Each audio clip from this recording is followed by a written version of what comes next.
Kebetulan saya seorang perawat di Belanda dan tinggal di Amsterdam sudah sejak tahun 2000, berarti sudah 20 tahun saya tinggal di Belanda. Saya sudah berkeluarga, satu suami dan satu anak. Ya, kemungkinan sudah banyak yang kenal tadi, ada Wahyu.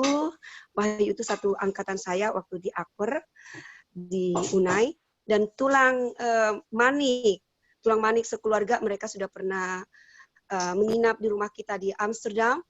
Dan sebelum saya memberikan kesaksian, bila mana ada teman-teman atau ada saudara yang mau berkunjung ke Belanda, silahkan hubungi kami dan kami akan bersedia untuk memberikan tumpangan buat saudara-saudari kami.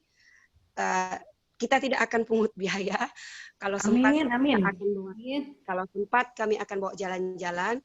Kalaupun tidak sempat, biasanya kita berikan mobil atau kita memberikan satu kartu supaya tamu-tamunya bisa jalan mengelilingi kota Amsterdam. Oke, saya akan mulai lagi kali ya.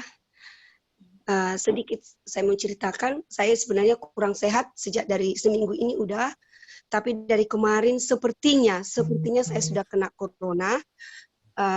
Saya sudah mengalami gejala-gejala itu karena kemarin saya merasakan itu, saya merasa sudah sesak atau kort adem itu. Napas pendek-pendek gitu loh ya. Tapi saya tidak ada panas, cuman saya rasa kalau saya bicara begini napas pendek dan terasa capek sekali. Dan kebetulan saya itu perawat yang bisa dibilang in charge. Jadi saya perawat yang langsung menangani pasien corona. Dan pasien saya itu, apa saya bilangnya, pasien saya itu, jadi ada satu afdeling, ada dua afdeling sekarang ini sudah disegel kalau untuk corona. Jadi perawat-perawat yang masuk juga semuanya harus pakai baju apa namanya itu, baju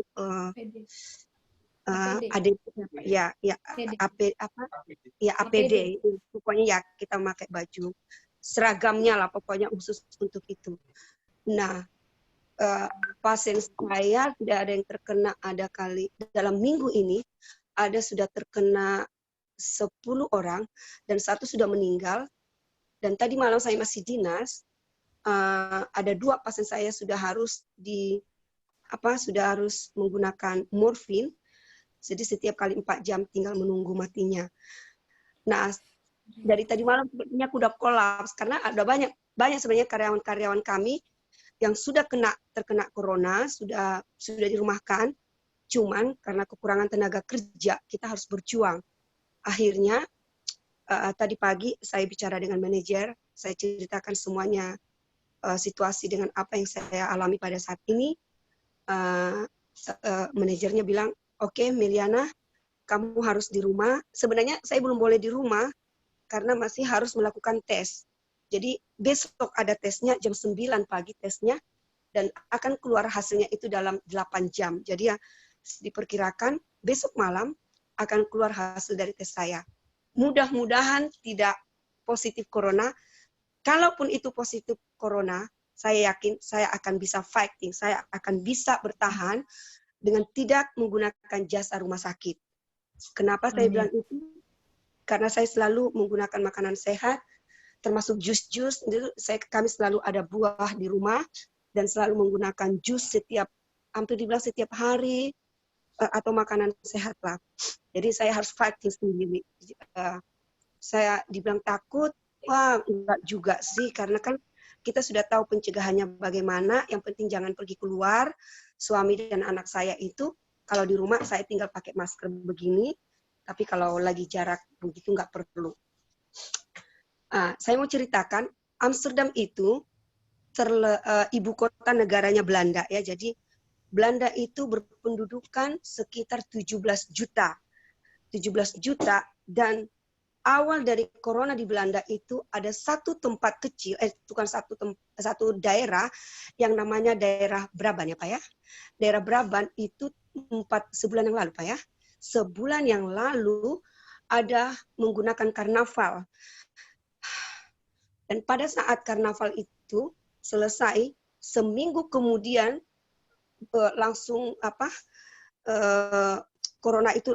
virus corona itu langsung bam gitu, satu tempat itu bisa dikatakan tuh langsung hancur lah ya, langsung membawakan kehancuran buat Belanda. Dan tadinya itu Amsterdam tidak apa-apa, cuman karena pasien dari Brabant dibawa ke Amsterdam, akhirnya kena lah ke Amsterdam. Dan begitu juga dengan orang-orang yang liburan dari Italia.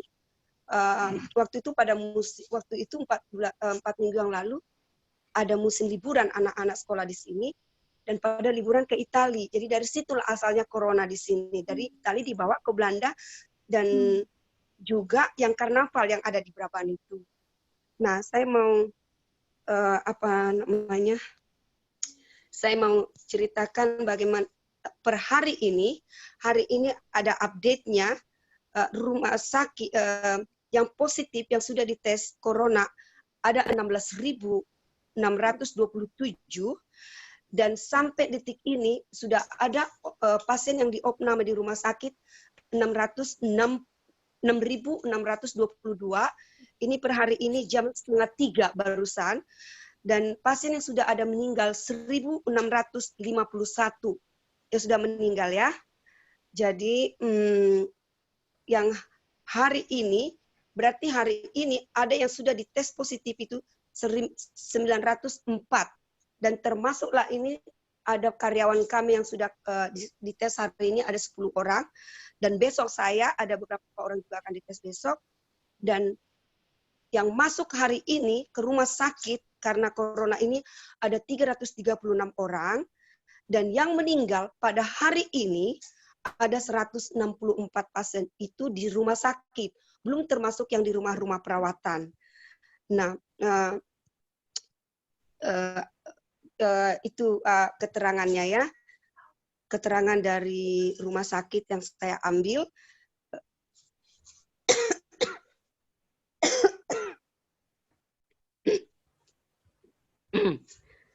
Nah, sebenarnya kalau kita sehat, kita tidak perlu sebenarnya takut akan virus corona ini. Kalau kita sehat, seperti saya sebenarnya, saya ya bisa dibilang itu kita harus hidup sehat ya, supaya kita bisa melawan virus corona itu. Karena saya tidak akan mau pergi ke rumah sakit. Kenapa saya tidak mau ke rumah sakit?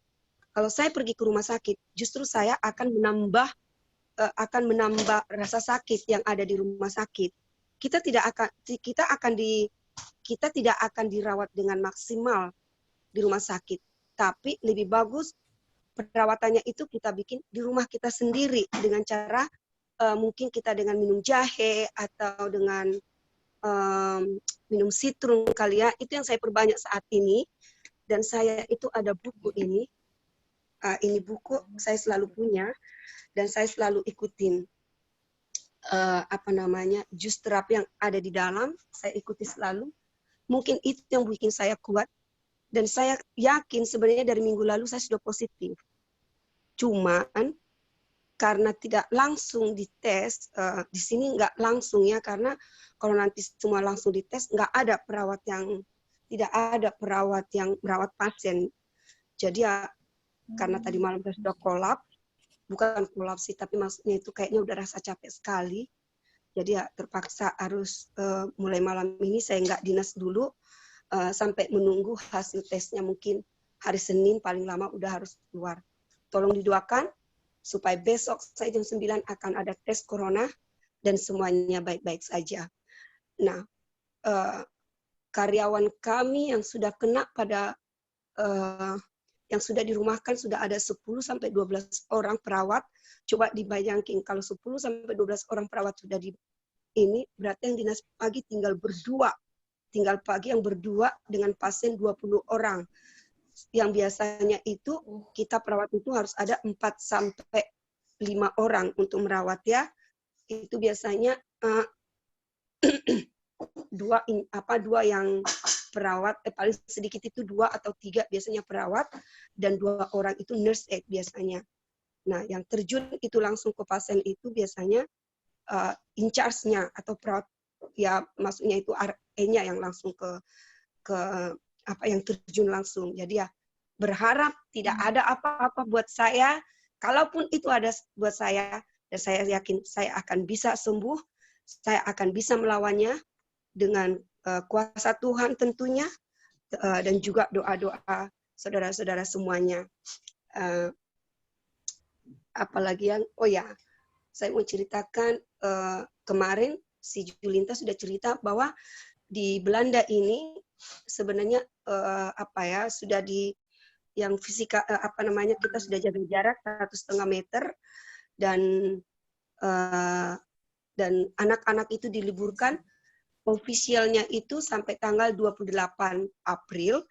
Tapi setelah tanggal 28 April, anak-anak di sekolah di Belanda itu masih ada libur 2 minggu. 2 minggu, jadi tanggal 28 plus 2 minggu. Berarti sekitar tanggal 8 Mei diperkirakan baru nanti anak-anak baru ke sekolah.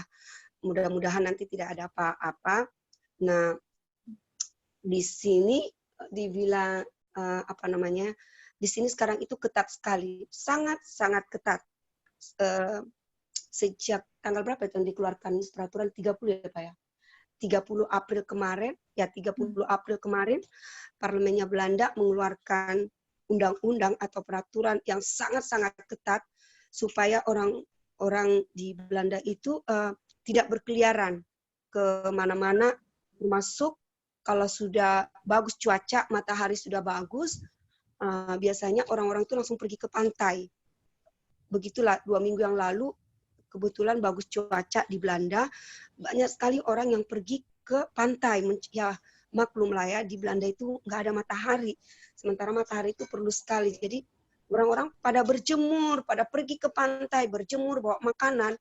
Nah, 2 hari setelah itu, langsung dikeluarkan peraturan baru, tidak boleh lagi ada pertemuan, tidak boleh lagi ada jalan di luar. Kalaupun ada jalan di luar, hanya boleh famili bertiga, itu boleh, tapi itu keluarga. Kalau kita jalan dengan yang lain, harus ada jarak 1,5 meter. Kalaupun kita lagi bepergian naik metro atau naik bus, kita harus ada jarak itu 1,5 meter, dan tidak boleh lebih dari 3 orang. Kalau kita diketahui polisi itu selalu lalu lalang sekarang ini, kalau kita ada lebih dari 3 orang, kita akan di-charge 400 euro per orang. 400 euro itu nggak nanggung-nanggung itu, dan itu sudah kejadian, sudah terjadi. Dan begitu juga di dalam mobil. Di dalam mobil juga begitu. Kita boleh di dalam mobil itu, kalau kita dalam satu keluarga, kita itu hidup dalam satu alamat, misal orang tua dengan 3 anaknya berlima, oke, misal itu boleh, tapi dalam satu alamat. Tapi kalau ditemukan di dalam mobil itu kita beda alamat, itu akan dicek. Akan dicek di sini, bisa dicek langsung ke IND, polusi friendly naturalisasi, bisa dicek. Kalau ternyata ditemukan kita beda alamat, maka kita akan di-charge per orang itu 400 euro. Jadi kalau 5 orang berarti 400 kali 5, udah berapa? 200.000 ya. Nah, yang paling ini lagi, kalau kita ada mengadakan satu perkumpulan atau ada mengadakan perkumpulan, misal itu di gereja atau ada pesta atau apa itu, dan itu ketahuan lebih dari 3 orang, itu akan di-charge dengan 4.000 euro. 4.000 euro itu enggak, jadi mereka enggak main-main. Jadi sejak peraturan itu diberlakukan, memang bagus sih, jadi nggak banyak orang berkeliaran lagi, kecuali orang yang kerja seperti kita perawat-perawat atau polisi, atau kalau memang harus kerja mereka ya gimana ya, harus kerja, mereka harus ambil jarak. Begitu juga kalau di dalam bus. Kebetulan kan suami saya juga perawat ya. Jadi kadang suami saya pakai mobil, saya kadang itu naik naik bus atau naik metro. Cuma kalau di sini memang dibatasi memang busnya, tapi nggak terlalu dibatasi sekali. Tetap aja karena manusia orang-orang sekarang nggak banyak yang yang keluar, jadi banyak jarak ya, jadi banyak tempat di dalam busnya. Bagus sih.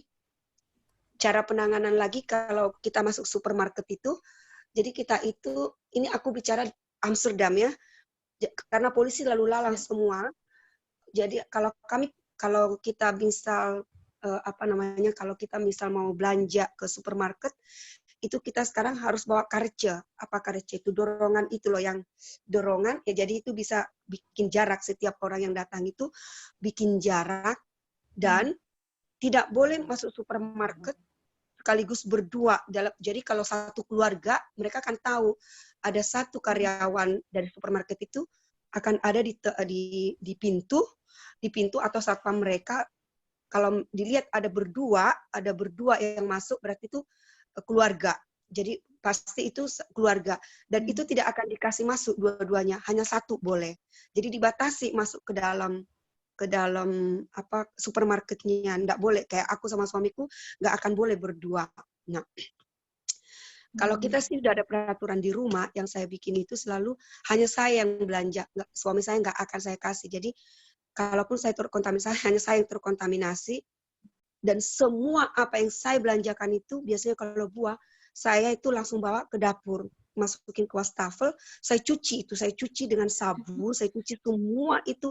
Mau itu ananas, saya sikat itu dulu, baru saya bikin di atas meja. Semua apa yang saya beli, mau itu tisu toilet ya, itu juga saya cuci, saya lap itu semua. Itu mungkin masukan buat kita semuanya. Jadi jangan sampai kalian udah belanja langsung masukin kulkas atau masukin di atas meja. No, itu salah. Cuci, bersihin semuanya. Nah, apalagi yang bisa saya ceritakan ya.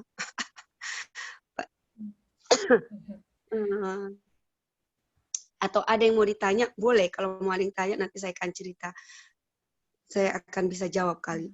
Berarti dari Vera, berarti di sana karena suhunya dingin sekali, mungkin penyebaran cepat ya, karena COVID ini kan katanya di suhu yang rendah gitu ya.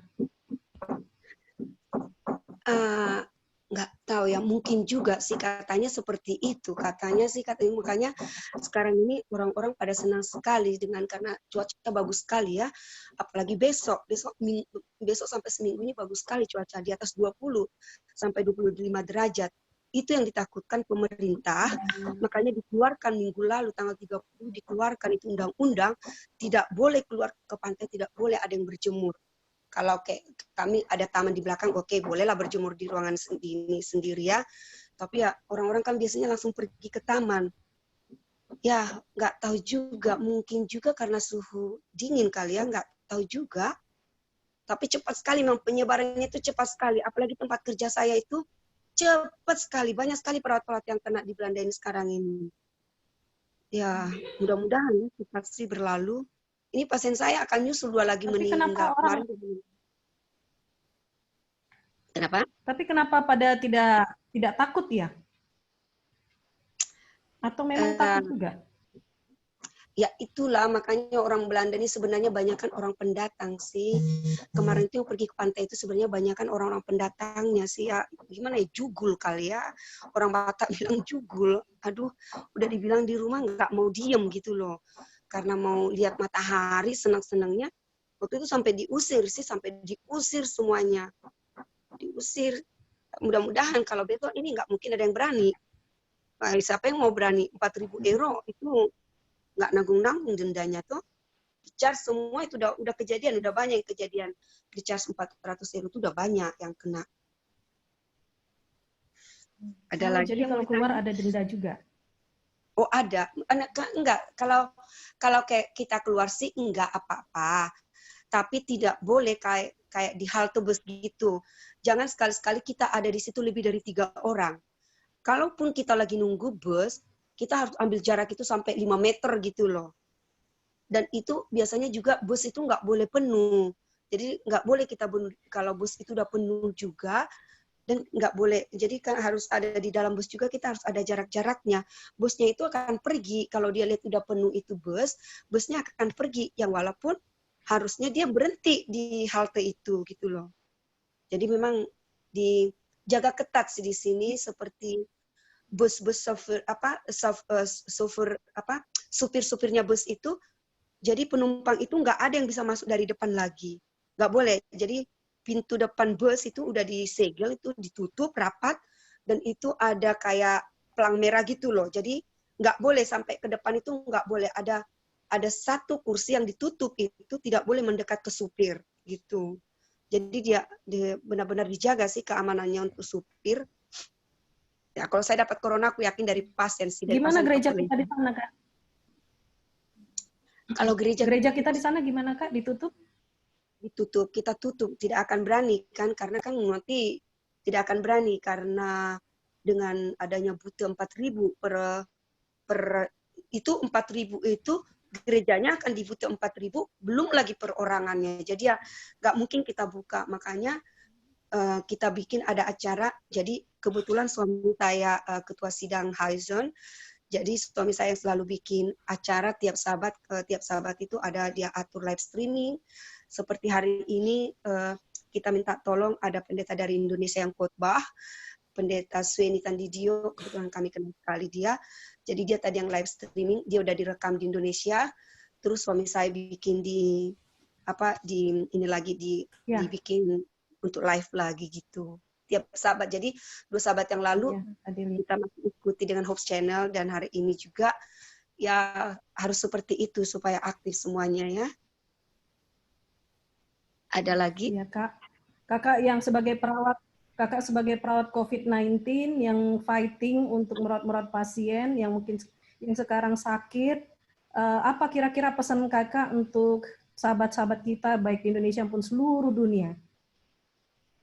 Kalau ya pesan saya sebenarnya satu ya, yang paling penting itu sebenarnya jangan takut, itu aja, jangan takut, percayalah.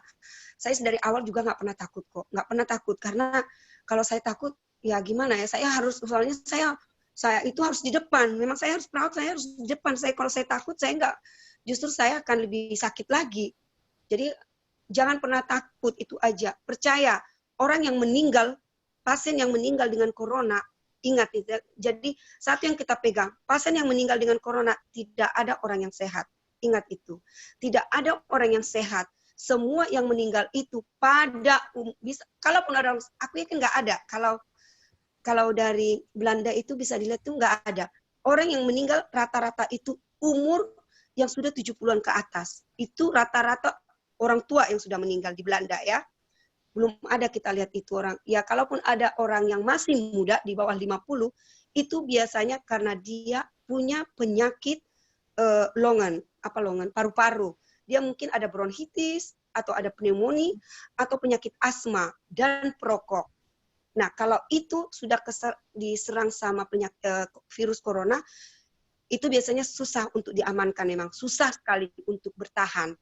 Tapi kalau dia ditangani segera mungkin, orang yang asma atau yang pneumonia, dan dia dapat tempat di rumah sakit dan langsung diintubasi, biasanya itu akan sembuh. Itu akan sembuh. Karena apa?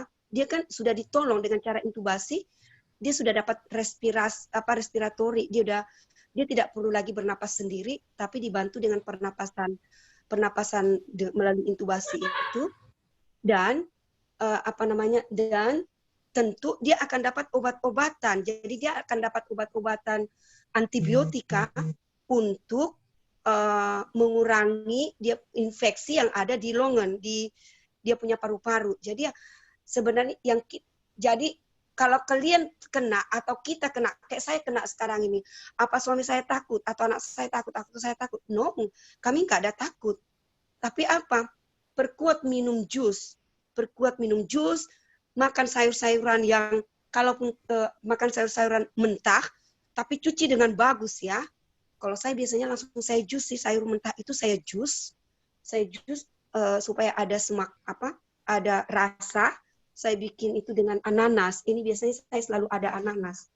Jadi saya selalu ada ananas di rumah supaya anak saya mau minum. Jadi supaya anak saya minum buah itu. Nah, ini buah sebenarnya kemarin masih menjulang, tapi karena saya suka harus ini minum jus terus, pasti percayalah, pasti akan sembuh. Saya yakin dalam 2 hari ini juga saya akan sembuh, ini sembuh total istilahnya itu.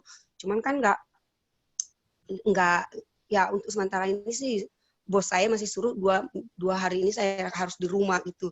Tapi nanti kalau saya sudah bagus, nggak perlu 14 hari, saya udah harus disuruh kerja. Jadi ya memang begitu. Jangan takut, itu aja sih. Jangan takut, percayalah Tuhan itu baik sekali kok. Enggak, jangan takut karena, aduh saya sudah corona, aku saat ini. No, sebenarnya corona itu seperti influenza biasa. Kalau kita orang sehat ya, aku bicara sama orang sehat. Jadi jangan tidak bicara orang yang sudah ada riwayat sakit jantung atau sakit longan, yang pneumonia atau asma atau bronkitis. Kalau itu jaga masing-masing. Kalau itu punya, kalau udah kena itu masuk rumah sakit sudah. Tapi satu pesan buat kalian, di Indonesia apalagi ini, ingat baik-baik. Kalau hanya panas aja, sediakan selalu obat di rumah, paracetamol. Itu aja. Obat panas, minum jus, jangan pernah langsung masuk ke rumah sakit. Saya ragu di Indonesia itu, kenapa saya bilang, sebenarnya kalaupun kita dapat corona, lebih bagus pencegahan kita sendiri. Fighting buat kita sendiri.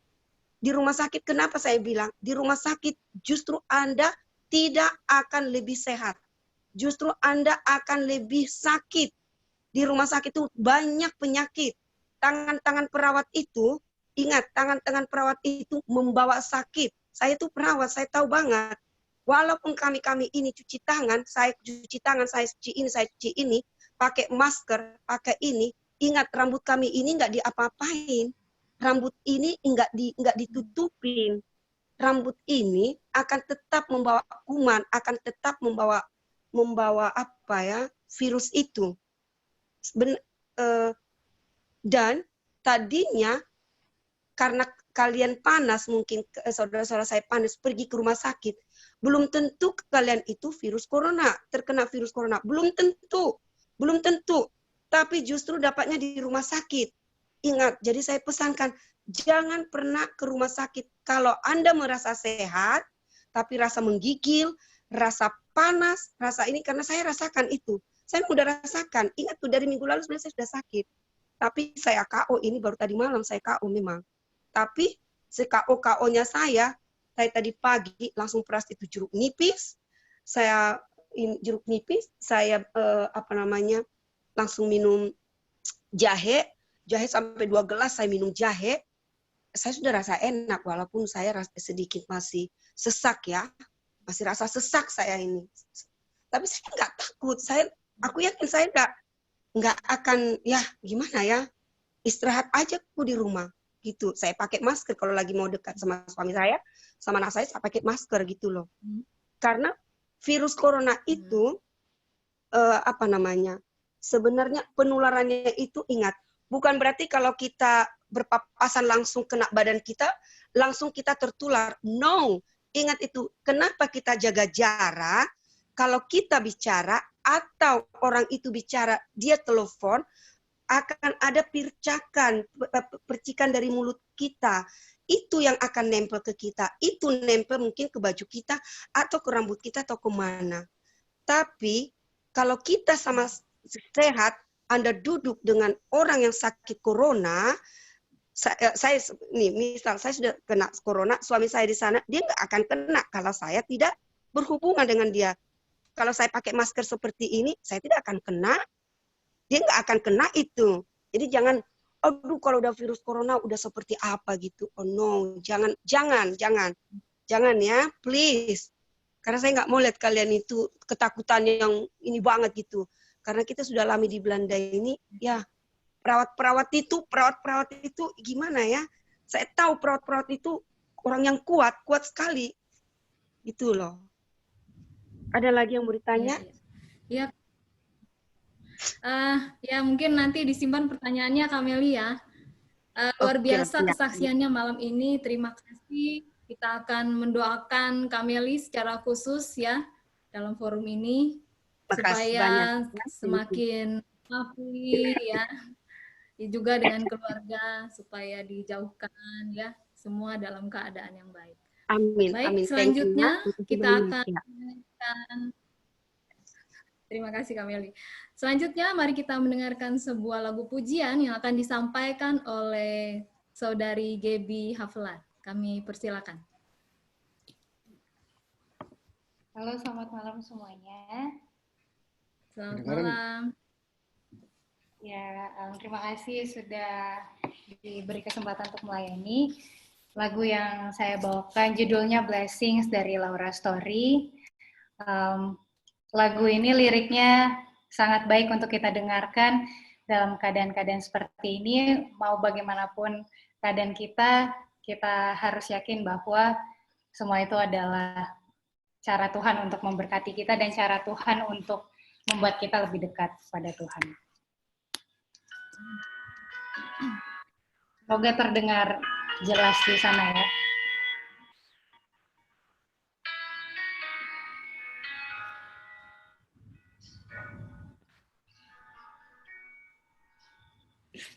We pray for blessings.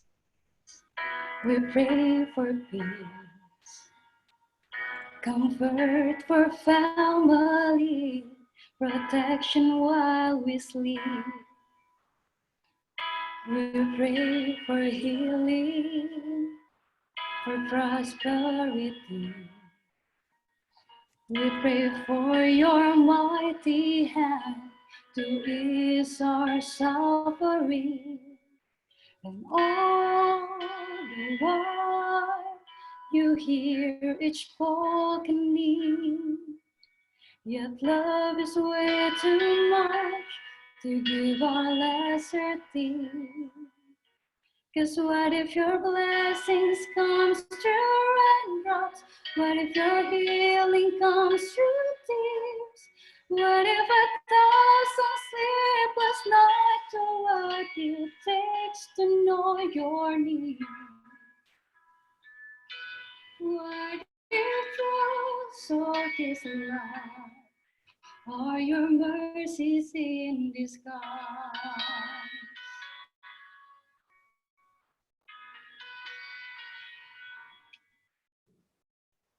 We pray for wisdom, your voice to hear.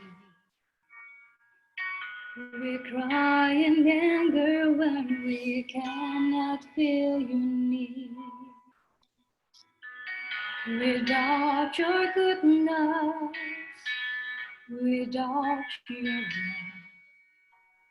as if every promise from your word is not enough. And all the while you hear its desperate plea, and long that we'd have faith to believe. Cause what if your blessing comes through raindrops? What if your healing comes through tears? What if 1,000 sleepless nights are what it takes to know your need? What if trials of this life are your mercies in disguise?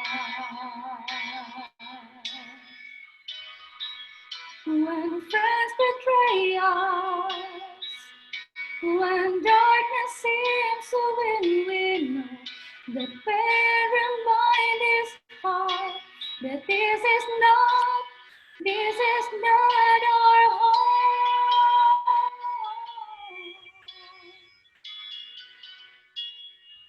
It's not our home.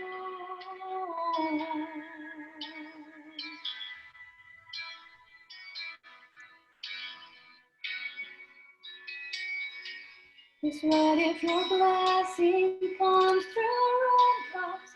What if your healing comes through tears? What if 1,000 sleepless nights are what it takes to know your need? What if the greatest disappointment or the aching of this life is a revealing of a greater thirst this world can satisfy? What if trials of this life are your mercies in disguise?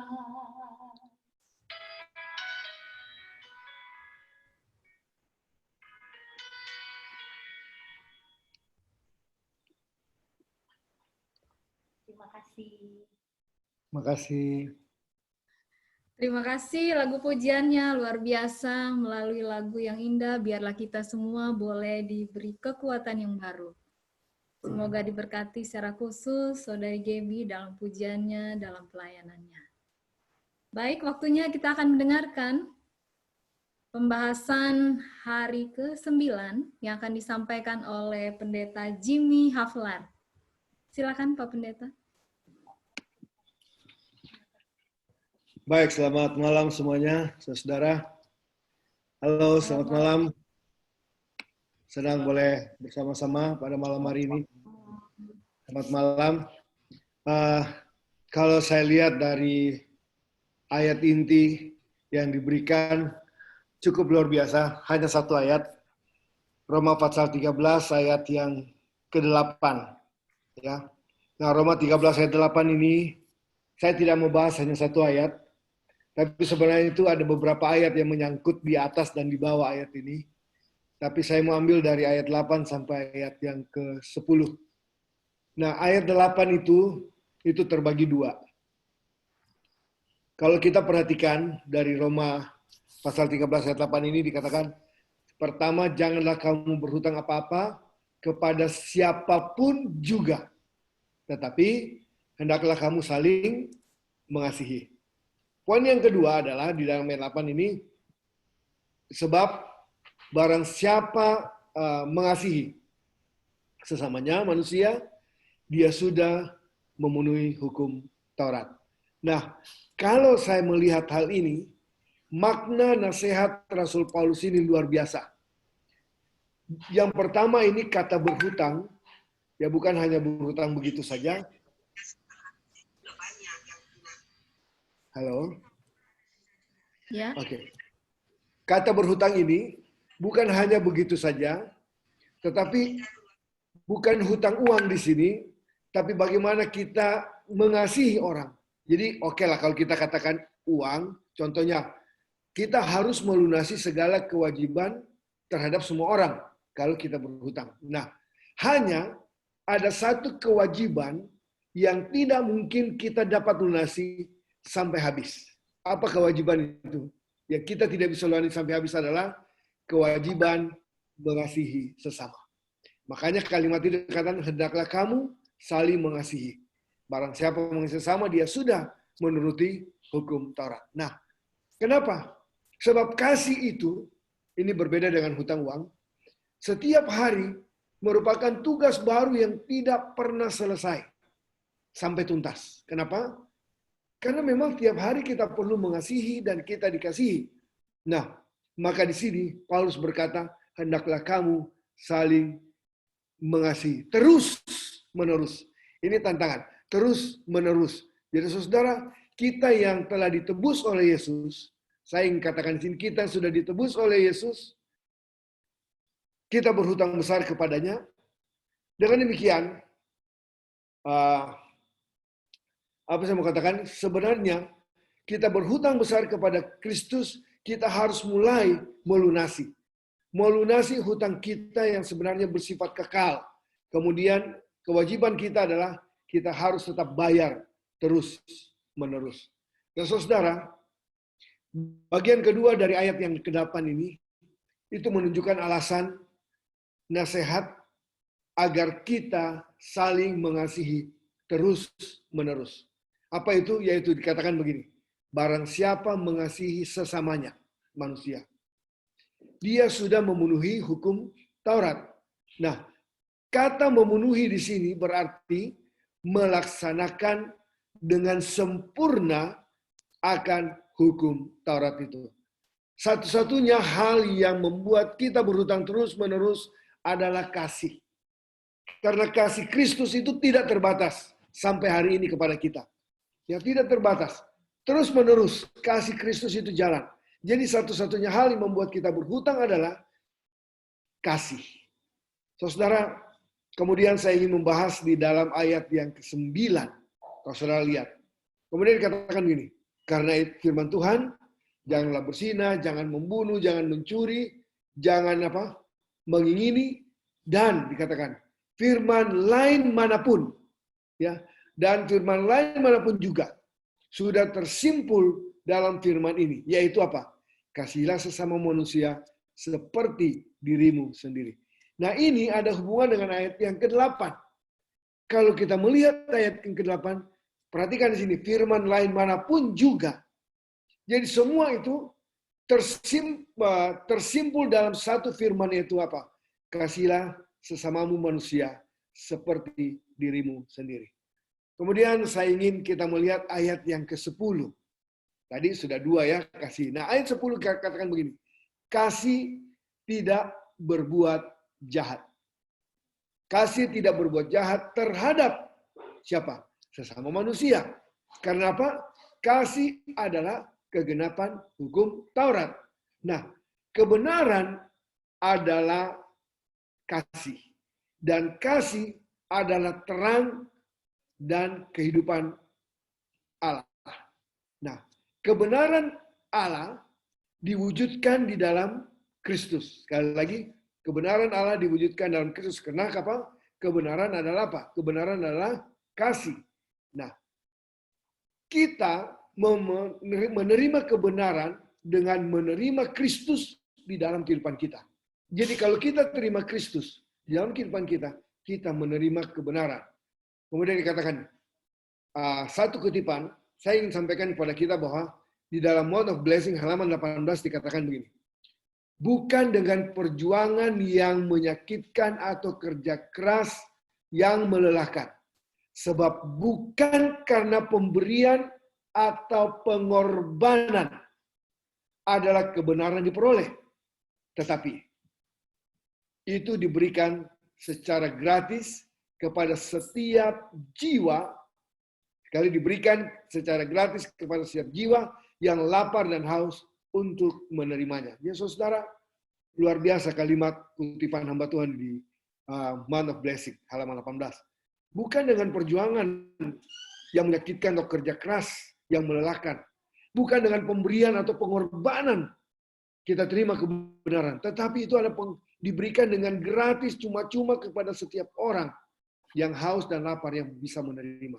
Nah saudara, kebenaran adalah cinta, dan cinta atau kasih adalah terang kehidupan Allah. Nah, dari 3 ayat ini, saya ingin mengambil kesimpulan ada 3 fase yang besar. Yang pertama, kalau saya lihat apa tulisan Paulus ini sangat luar biasa. Di dalam ayat 8 saya ingin ambil kalimat-kalimat intinya. Di dalam ayat yang ke-8 dikatakan, kasih terhadap sesama adalah kepenuhan hukum Taurat. Hukum Taurat adalah kebenaran Tuhan. Dan kasih adalah kebenaran. Kebenaran adalah kasih. Kasih terhadap sesama adalah kepenuhan hukum Taurat. Oke, yang kedua. Di dalam ayat 9 dikatakan, kesimpulan firman manapun juga. Kata kesimpulan firman manapun juga, itu artinya dikatakan tersimpul firman ini yaitu kasihilah sesama manusia seperti dirimu sendiri. Luar biasa. Jadi kata kasih ini yang perlu ditekankan. Yang kedua adalah, kalau kita lihat ayat 10, ditekankan kegenapan hukum Taurat. Hukum Taurat digenapi karena ada kasih. Nah, pertanyaan begini. Kan muncul pertanyaan seperti ini kira-kira. Kalau begitu pendeta atau saudara, mengapa manusia yang hatinya penuh kasih otomatis membuat dia melakukan seluruh firman dimanapun juga? Mudah jawabnya kan? Kalau orang dipenuhi kasih, manusia yang dipenuhi hatinya dipenuhi dengan kasih, otomatis dia akan melakukan seluruh firman manapun juga. Saudara setuju itu? Pasti saudara setuju. Dimanapun juga, kalau hatinya, hidupnya sudah dipenuhi dengan firman Tuhan, maka dia akan melakukan kasih itu secara otomatis. Paulus menjawab sikap dan tepat. Memberi jawaban, ya, memberi jawaban dengan sikap yang tepat. Kenapa? Dia katakan begini, di dalam ayat 10a, bagian 10a, kalau kita membaca di situ ayat 10a, kasih tidak berbuat jahat terhadap sesama manusia. Itu jawabannya. Karena kasih tidak berbuat jahat terhadap sesama manusia. Ada sikap yang luar biasa. Kalau kita bersama dengan Kristus, ada kasih Kristus yang diberikan cuma-cuma kepada kita, kita akan hidup seperti apa yang Dia kehendaki. Kasih akan mendorong kita untuk melakukan apa yang terbaik di dalam kehidupan kita. Kasih akan mendorong kita untuk mencegah kalau kita punya etikat jahat kepada sesama. Karena saya punya apa? Punya kasih. Saudara, saya senang dengan ada tulisan begini. Seorang ayah atau ibu yang mengasihi keluarganya, tidak perlu mereka diperintahkan untuk memberikan yang terbaik di dalam keluarganya. Mereka rela berkorban waktu, tenaga bagi keluarganya. Dan itu pasti. Seorang ayah atau ibu, saat ayah dan ibu kehilangan kasih, karena apa? Karena tekanan hidup contohnya. Kemudian dia bisa saja bertindak buruk kepada anaknya. Dia bertindak buruk kepada anaknya, namun ketika emosi mereda dan kasih itu muncul kembali, kita lihat bahwa ayah atau ibu ini akan berbalik. Dia menghampiri anaknya dengan penuh penyesalan. Kenapa? Karena kasih menggerakkan manusia untuk melakukan apa yang terbaik. Apalagi sebagai orang tua, dan khususnya Tuhan Kristus. Dia mengasihi kita, Dia memberikan segala sesuatu kepada kita. Dan Dia katakan, kasihilah sesamamu. Jadi hutang yang paling besar yang tidak bisa kita bayar adalah hutang kasih. Dan itu seumur hidup. Terlebih kasih kepada siapa? Kepada Tuhan. Nah, hanya yang menjadi masalah adalah seperti ini. Yang jadi masalah adalah ada 3 poin. Kasih manusia itu gampang berubah. Dan itu yang menjadi masalah. Kasih manusia sangat gampang berubah. Yang kedua, kasih manusia itu tidak kekal. Sudah 2 ya, kasih manusia gampang berubah, atau kasih manusia itu tidak kekal. Yang ketiga, kasih manusia itu sering tercemari. Jadi saudara, kita perlu melihat manusia perlu pribadi kasih itu. Ya, kita memerlukan pribadi kasih itu sendiri. Untuk apa? Untuk mengubah hati kita sendiri. Hanya Tuhan yang penuh kasih. Hanya Tuhan yang penuh kasih yang dapat mengubah manusia yang kasihnya terbatas. Hanya Tuhan yang penuh kasih yang tidak terbatas yang bisa merubah hati manusia, kasih manusia yang terbatas. Saudara, ada tantangan bagi kita. Tantangan bagi kita adalah bagaimana kita bisa mendemonstrasikan kasih itu. Bahwa kita sudah memiliki sang kasih yang punya kasih, yaitu siapa? Yesus Kristus. Kalau kita baca dalam 2 Korintus pasal 3, ayat 1 sampai 3 dikatakan, kita adalah surat kiriman Allah yang ditulis bukan di loh batu, tetapi di dalam hati kita. Jadi kita surat kiriman. Bagaimana orang melihat kehidupan kita. Ini tantangan. Bagaimana saya bisa mendemonstrasikan kasih itu. Kalau saya sudah memiliki sang kasih, yaitu Kristus, pasti kasih kepada sesama akan mudah saya demonstrasikan. Bagaimana saya bisa menunjukkan kasih itu. Jadi saudaraku, tunjukkan kasih itu bahwa kita ini sanggup mengasihi. Bukan dengan kasih manusia, tapi kita mengasihi karena kasih ilahi ada di dalam kehidupan kita. Saudaraku, kalau saya melihat di kutipan yang diberikan di penuntun kita untuk hari berdoa ini dikatakan begini. Saya sangat senang kutipan ini, kisah para rasul halaman 9. Bab pertama dikatakan begini. Jemaat adalah alat yang ditentukan oleh Allah untuk keselamatan manusia. Jemaat itu telah diorganisasikan untuk pelayanan dan tugasnya ialah untuk membawa kabar Injil ke seluruh dunia. Nah, saudara, saya berhenti sampai sini. Nanti saya sambung. Dia punya kutipan. Jemaat adalah alat yang ditentukan oleh Allah untuk keselamatan manusia. Dan kemudian jemaat itu dikatakan telah diorganisasikan untuk pelayanan. Dan tugasnya ialah membawa kabar Injil ke seluruh dunia.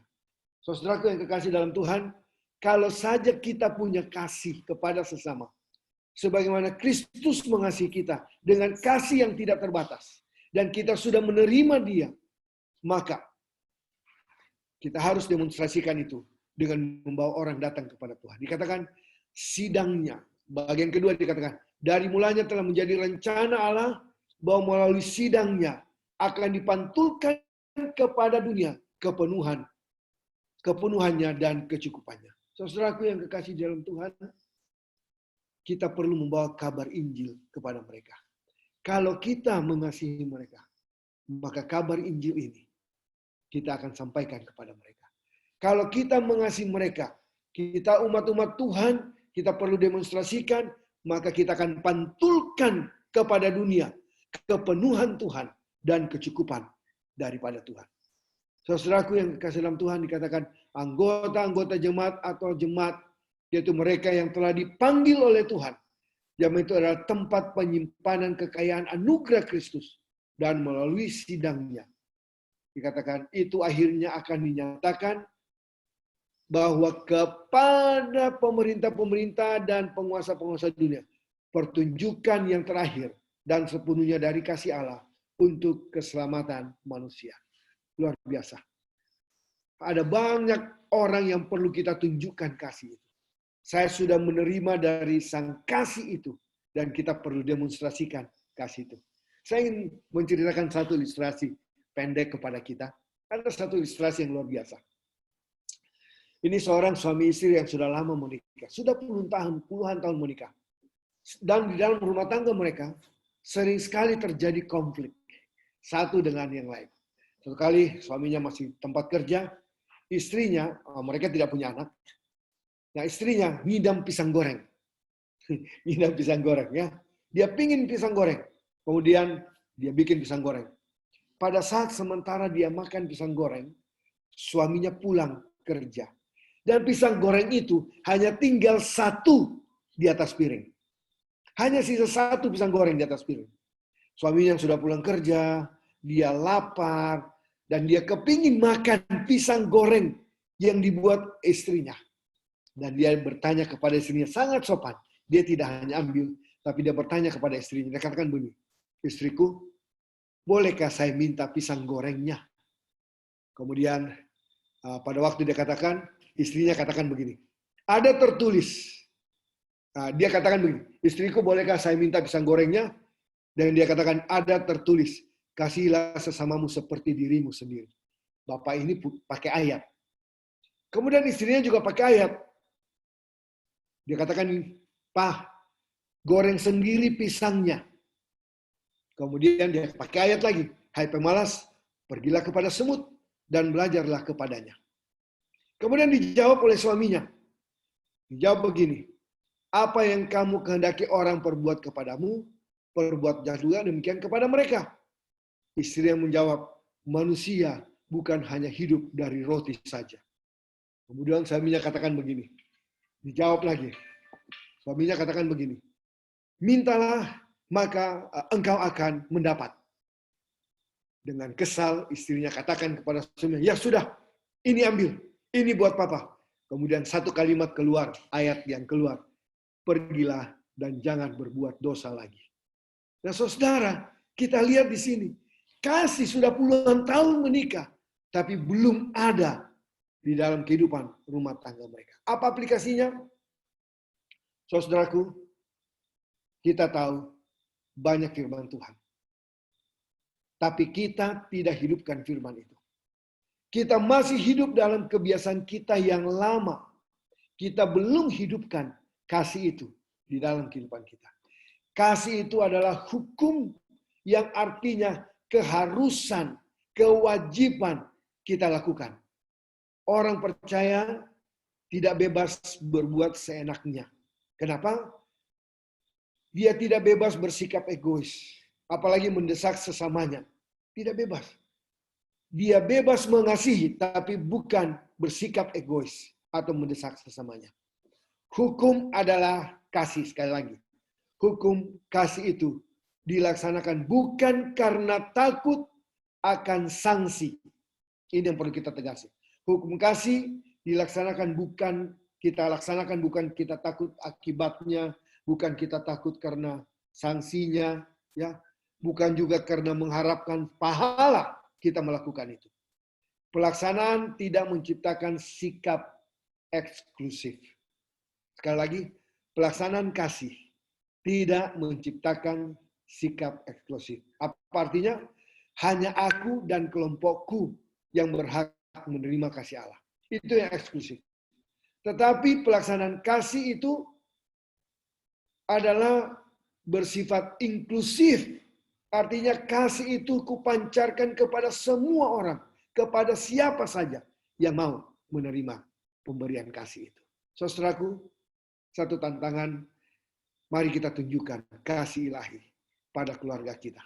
Kita tunjukkan kasih ilahi pada keluarga kita. Apapun yang kita alami saat ini. Dan bagaimanapun respons mereka terhadap kita. Ilustrasi yang terakhir. Satu kali ada satu keluarga, seorang bapak. Dia mempunyai 2 orang anak. Anak yang pertama dan anak yang kedua. Bapak ini sangat sayang kepada anaknya yang kedua. Anak yang pertama, selalu dia marah, dia bentak, dia marah, dia bentak, dia pukul. Sampai anak ini merasa susah.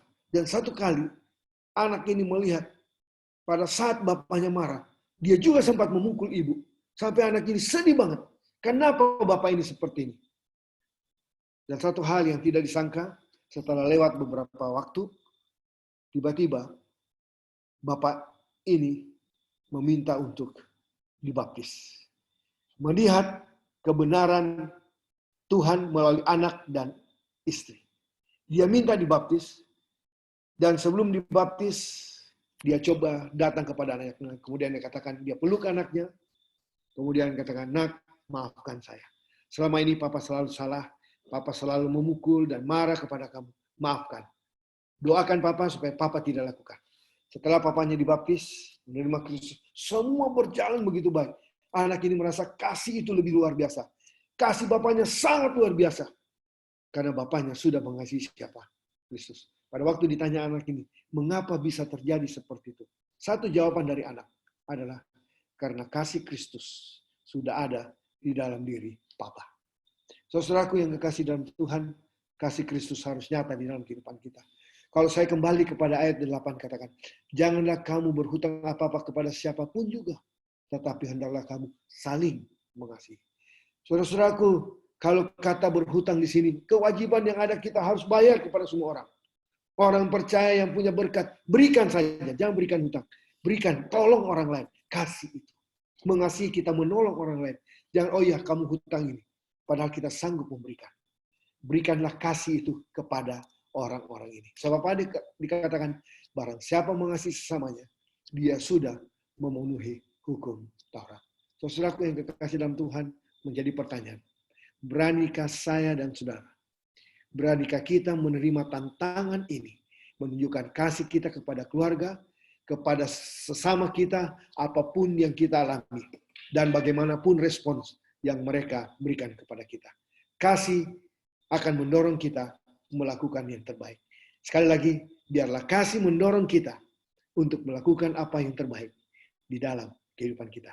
Kiranya Tuhan memberkati kita, kasih Kristus terus ada di dalam kehidupan kita. Amin.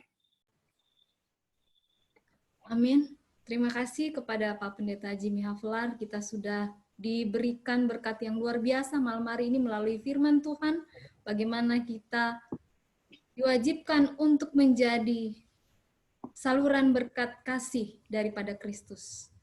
Baiklah, selanjutnya kita akan mengikuti doa syafaat yang akan dibawakan oleh Saudara Erik. Yang pertama dan yang kedua akan disampaikan oleh Pendeta Dedi Gultom. Baik, saya akan bacakan fokus doa hari yang ke-9 untuk Saudara Erik Sihaan. Berdoalah agar kita sebagai gereja Masih Advent hari ke-7 akan memenuhi misi kita sebagai lembaga yang ditunjuk Allah untuk keselamatan manusia. Kedua, berdoa untuk beberapa anggota kita di Kenya. Berdoalah untuk pengampunan dan penyembuhan di antara anggota gereja dan persatuan dan kebijaksanaan bagaimana untuk maju dalam krisis COVID-19 ini. Berdoalah juga agar Roh Kudus menguasai para pemimpin gereja di seluruh Kenya. Berdoa untuk anggota dan pemimpin gereja kita di Burundi, Afrika, yang terus ditindas. Berdoalah agar kasih Allah diperlihatkan melalui kesaksian orang-orang di Burundi dan melalui kesaksian para anggota gereja di seluruh dunia yang bersinar bagi Yesus bahkan di tengah-tengah kehancuran dan penderitaan besar. Yang keempat, berdoa untuk penekanan berkelanjutan pada bentuk-bentuk baru penginjilan yang menjangkau orang-orang melalui internet dan cara-cara lain sesuai dengan social distancing, tetapi mempertahankan penekanan kuat kita pada Kristus, firman-Nya, kebenarannya, pelayanan ke Abahnya, dan kuasa penyelamatannya dalam pertentangan besar. Yang kelima, berdoalah agar kita tahu cara-cara praktis menyampaikan pekabaran 3 malaikat bersama dengan pekabaran kesehatan dari Tuhan. Karena pekabaran-pekabaran ini sangat relevan untuk saat ini dalam sejarah dunia. Yang keenam, berdoa bagi mereka yang sudah bersaksi dengan pergumulannya masing-masing. Kemudian usulan doa yang akan dilayangkan oleh Pendeta Dedi Gultom. Yang pertama, doa permohonan kesembuhan bagi mereka yang sedang sakit. Pendeta Ahmar Bun, Pendeta Effendi Sianturi, Bapak Omer Simbolon, Bapak Budiman Siregar, Ibu Meina Fernandes Borumanurung, Bapak Dilan Muntuan, Ibu Tiomsi Gultom, Bapak Ishak Suherman, Saudara Floyd Rebok, Anak Leandro Canavaro, Bapak Simbolon, Ibu Nelly Runtu Boru Nenggolan, Pendeta Muda Tawaris Laya, Ibu Simbolon Boru Panjaitan, itu Ibu Mertua Pendeta Jeffrey Simatupang, Pendeta Michael Palar, Farel dan Kelvin Sagala. Kemudian doa ucapan syukur atas jawaban doa untuk kesembuhan Pendeta Jackson Panjaitan dan Pendeta Jeki Runtu. Doa permohonan penghiburan bagi yang sedang berduka yang masih kita terus doakan, keluarga Pendeta B.C. Lalehi Jakarta, keluarga Opa Kareli Tenoni Lampung, keluarga Bapak Tito Sumampau Jakarta, keluarga Ibu Ranti Lampung, kemudian keluarga Bapak Richard Abineno Alor NTT, keluarga Bapak Lexi Welei Manado, karena ditinggalkan oleh anaknya, Andrew. Kemudian, doa permohonan penyertaan dan berkat untuk para medis dan seluruh pegawai Rumah Sakit Advent baik di Medan, Bandar Lampung, Bandung, Manado. Kedua, seluruh relawan yang berada di garda terdepan agar diberikan kekuatan dan kesehatan. Ketiga, rencana field school dari mahasiswa filsafat UNAI ke Jawa Tengah agar tidak mengalami kendala. Kemudian pelajar Alkitab yang sedang belajar ya, Saudara Renold Banu dan Saudari Nini. Jadi kita doakan secara khusus juga untuk Kak Dior Tambuna, ada permintaan khusus, dia sedang jaga malam ini kita doakan juga. Kemudian kita doakan secara khusus untuk Kak Meliana Naibaho yang kurang sehat, yang sudah memberikan kesaksian buat kita semua malam hari ini. Baiklah, mari kita sama-sama mempersiapkan doa kita. Doa akan dipimpin yang pertama oleh Kak Erik Siaan. Kami persilakan.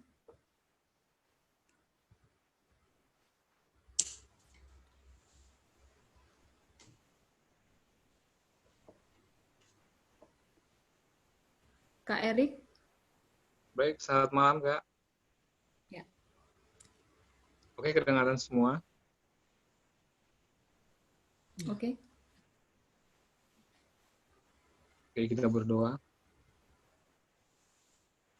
Maha besar Allah Bapa kami yang bertahta di dalam kerajaan surga, Allah yang baik, Allah yang kami muliakan di dalam nama anak-Mu Yesus Kristus.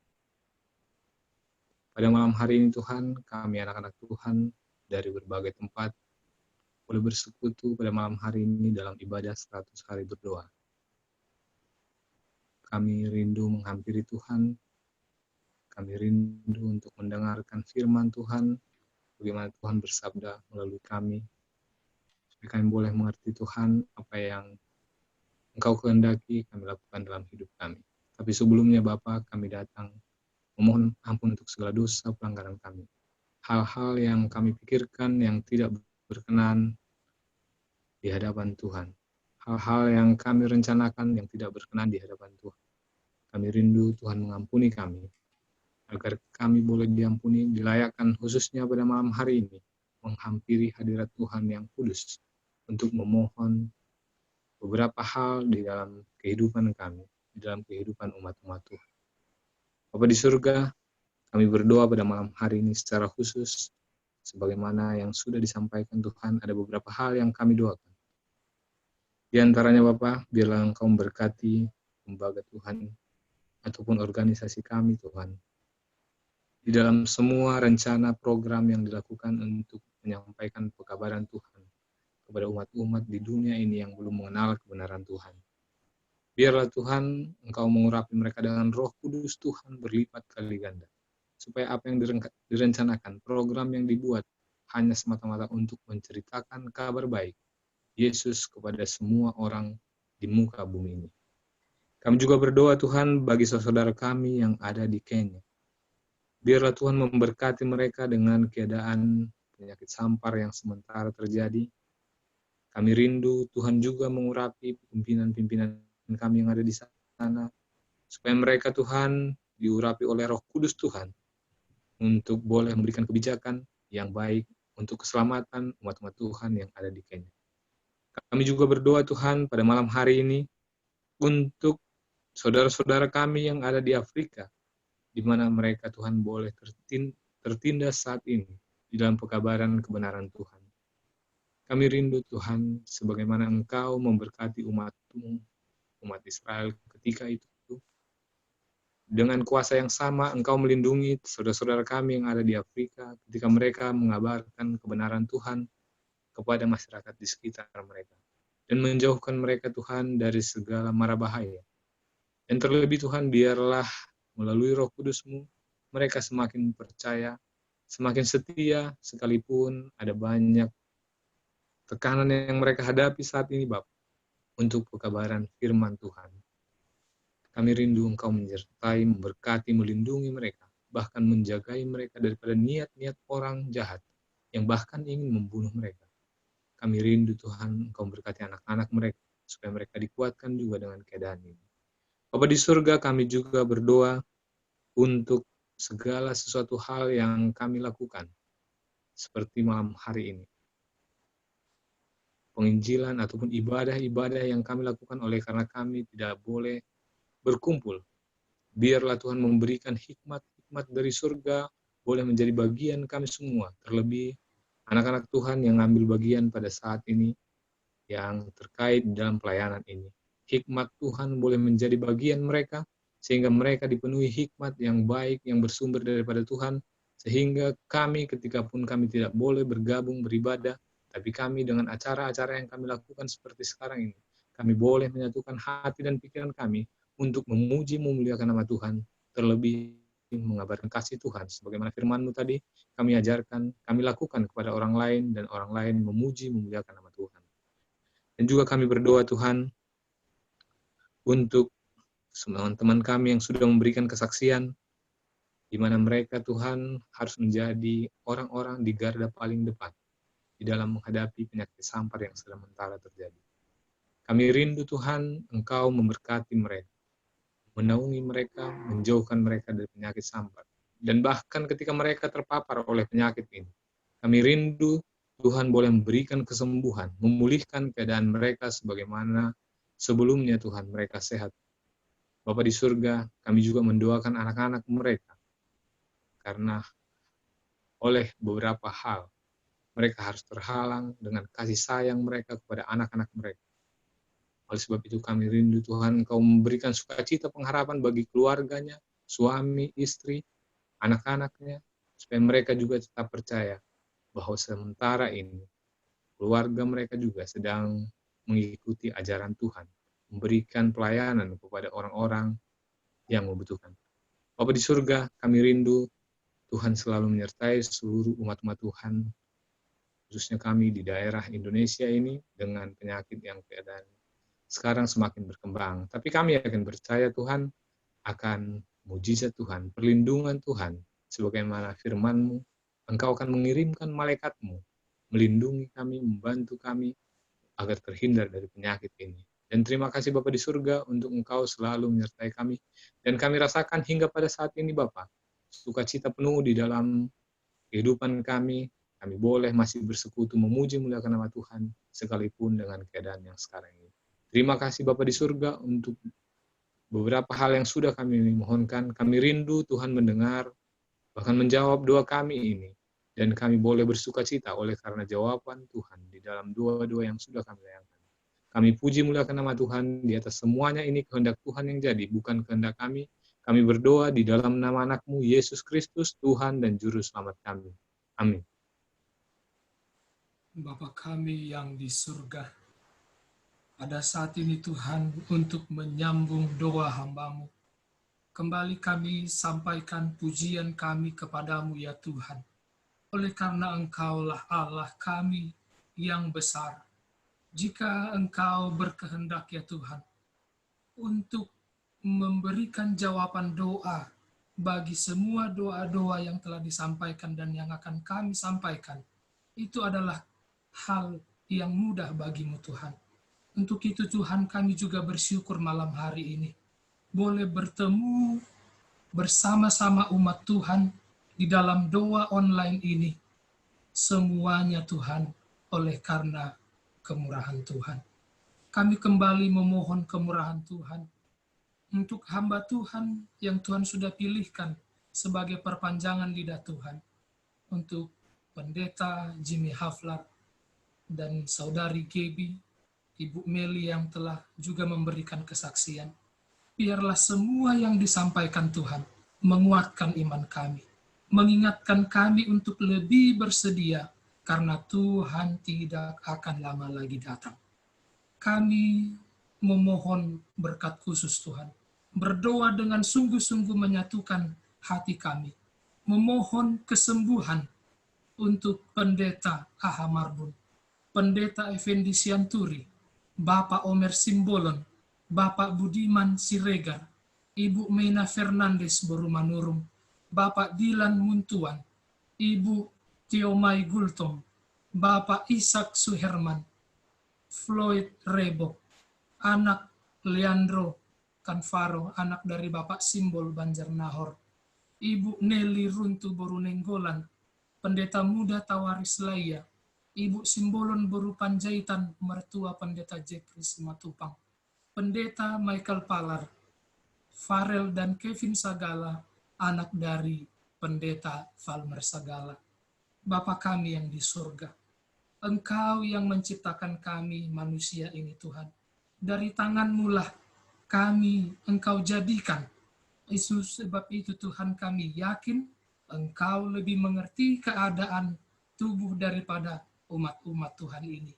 Kami yakin Tuhan, jika kami berdoa sekarang meminta kesembuhan, Engkau akan memberikan kesembuhan bagi mereka. Oleh karena Engkau telah melihat bagaimana dedikasi mereka di dalam pelayanan mereka sehari-hari. Dan kami yakin untuk ke depan masih banyak tugas pelayanan yang Tuhan akan percayakan kepada mereka.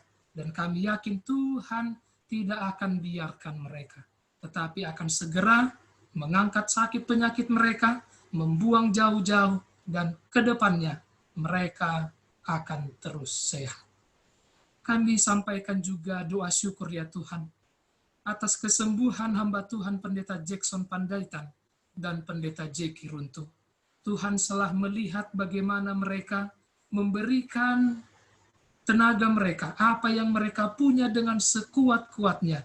Tetapi saat ini mereka kembali memohon berkat kepada Tuhan, agar di situasi yang sekarang ini Tuhan berikan kekuatan yang berlipat kali ganda, Roh Kudus Tuhan, sehingga mereka akan semakin berkuasa di dalam perkataan mereka, perbuatan mereka sehari-hari, apapun yang mereka sampaikan kepada orang, membawa kemenangan kepada orang yang mendengarkan.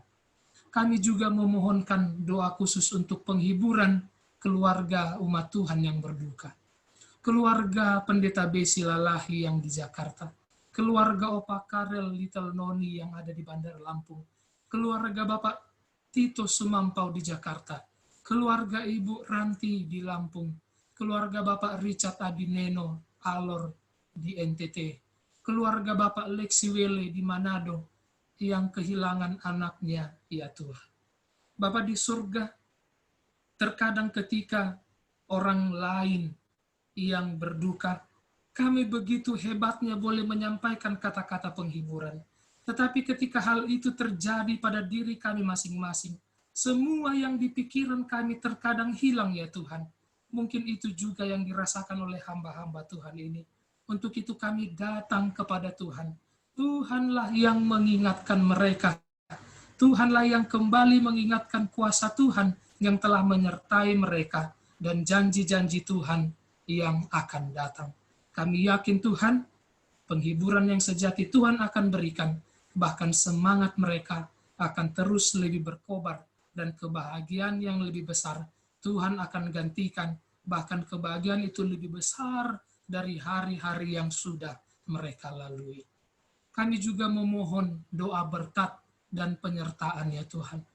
Untuk seluruh para medis, perpanjangan tangan Tuhan, hamba-hamba Tuhan yang Tuhan telah pilihkan sebagai pelayan kesehatan di Rumah Sakit Advent Medan, Rumah Sakit Advent Bandar Lampung, Rumah Sakit Advent yang di Bandung, dan Rumah Sakit Advent yang ada di Manado.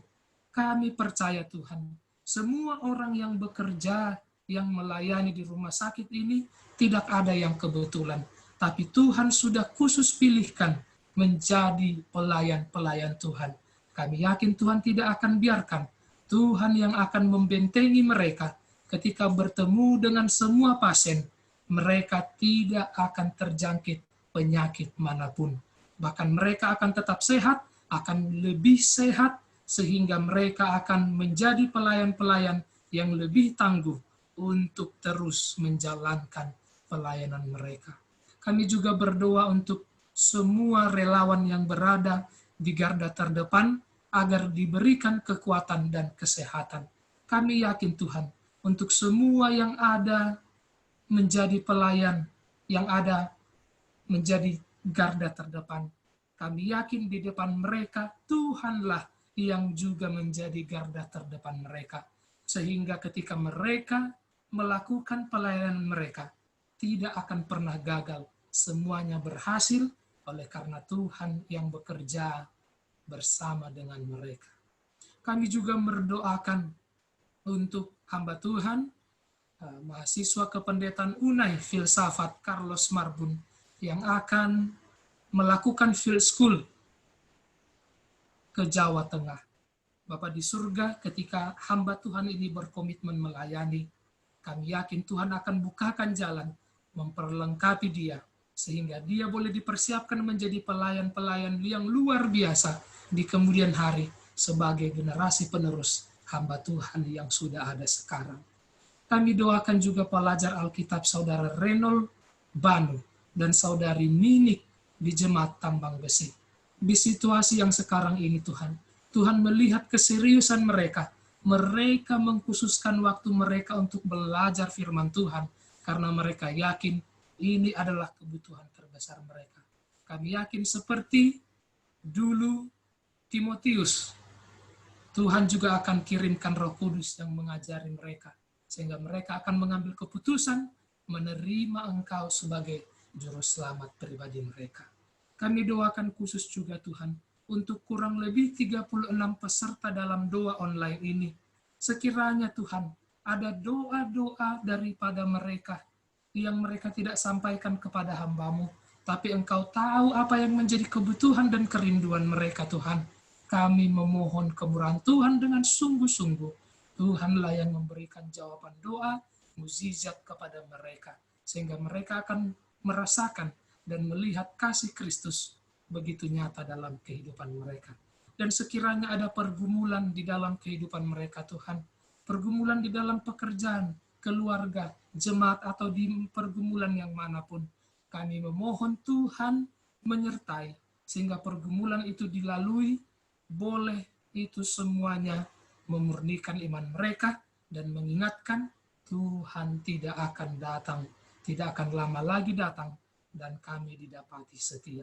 Kami serahkan seluruh hidup kami ini Tuhan ke tangan-Mu, bahkan semua jemaat Tuhan yang ada di dunia ini, kehendak-Mu lah yang jadi Bapa di surga, karena kehendak-Mu lah yang terbaik, dan kami yakin penuh percaya akan menerima jawaban doa, bahkan Tuhan mengampuni kami orang yang penuh dosa ini, karena kami berdoa dalam nama Tuhan Yesus Kristus, Juru Selamat penebus kami. Amin.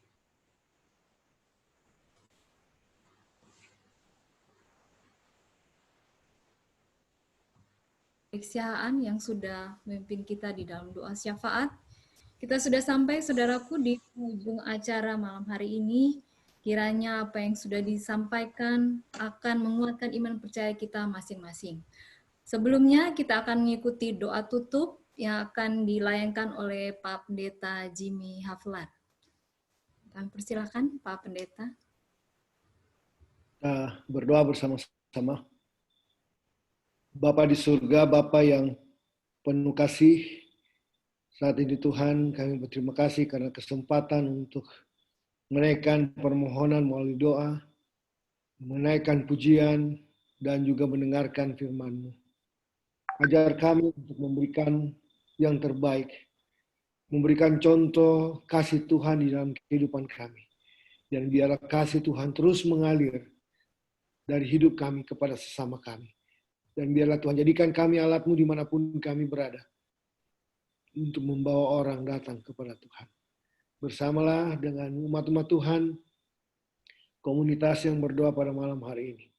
Berkati kami dengan berkat, berkati dengan kesehatan, jauhkan segala penyakit yang kami tidak inginkan.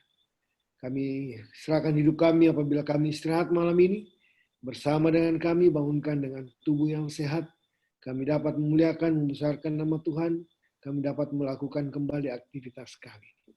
Terima kasih Tuhan karena dengar doa kami, ampuni dosa kami, di dalam nama Yesus kami sudah berdoa. Amin. Baik, selanjutnya kita akan mengikuti beberapa pengumuman sehubungan dengan acara besok. Kami persilakan Kak Vera Manalu. Ya, terima kasih Kak Syana. Terima kasih Pendeta Haflar. Terima kasih Kak Melki.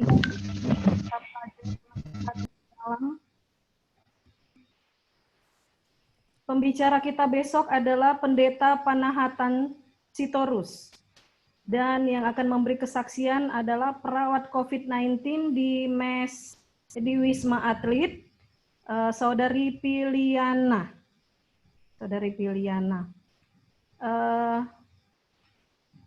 Untuk lagu pujian akan dihubungi dan doa syafaat. Kami tetap mengundang semuanya hadir besok malam dan seminggu ke depan ini akan ada pembicara kita, Kak Steve Mandang, yang sudah tidak asing, Prof. Jimmy KJ tadi ikut sampai akhirnya diizin karena ada pertemuan. Prof. Jimmy KJ dari Andrews University. Ada juga Ketua Uni, Pendeta Esitorus dan Bu Christine pada hari Kamis. Jadi marilah kita sama-sama hadir untuk saling menguatkan dan saling mendoakan. Dan saya ingin mengucapkan terima kasih untuk Pak Abak dari Singosari, Kak Tabita yang akan memberikan kesaksian mungkin nanti di hari Rabu malam dari Jepang. Kak Intan, terima kasih kehadirannya dari Amerika. Pak Manik dari Jambi. Kak Yunita Lubis Kedaton 1. Kak Rangga Putra, saya kurang tahu dari mana. Kak Bobi, Ibu Simar Mata, Pendeta Simar Mata akan menjadi narasumber kita juga. Pendeta Budiman Manurung. Isa dari Jepang, terima kasih untuk selalu setia. Ada lagi tamu kita tadi dari Manado, Kak Ronald Kusoy. Tapi sudah left. Ada Kak Evangeline Huta Barat. Terima kasih untuk kehadirannya, Kak Janes. Oke, dari Palembang juga, Dr. Manawan dan keluarga. Ibu Sitorus juga hadir. Ibu Sitorus. Ibu Ketua juga hadir. Iya. Ini sekarang ada Ibu Sitorus? Hadir. Oh, Ada. Ibu Sitorus. Pakai nama apa di sini ya? enggak Opo kelihatan. A5. Oh, Popo. ada gambar. Oh, ini Ibu Sitorus. Halo Ibu Ketua, Ibu pendoa. Iya. Ya, kembali ke host. Iya, selamat malam Bu Ketua. Coba tes suaranya Bu Ketua. Kurang jelas. Ibu Sitorus, we miss you. Halo Ibu Lampu Ketua. mungkin ya. Ya, mungkin ada gangguan. Maaf kalau sudah mau istirahat. Iya. Oke, semuanya terima kasih banyak sudah bergabung. Jangan lupa bergabung kembali bersama esok hari di waktu dan gelombang yang sama. Pasar apa? Jadi semuanya ada sekitar 43. Melina. Wow, luar biasa kesaksiannya. Kami jadi dikuatkan. Luar biasa.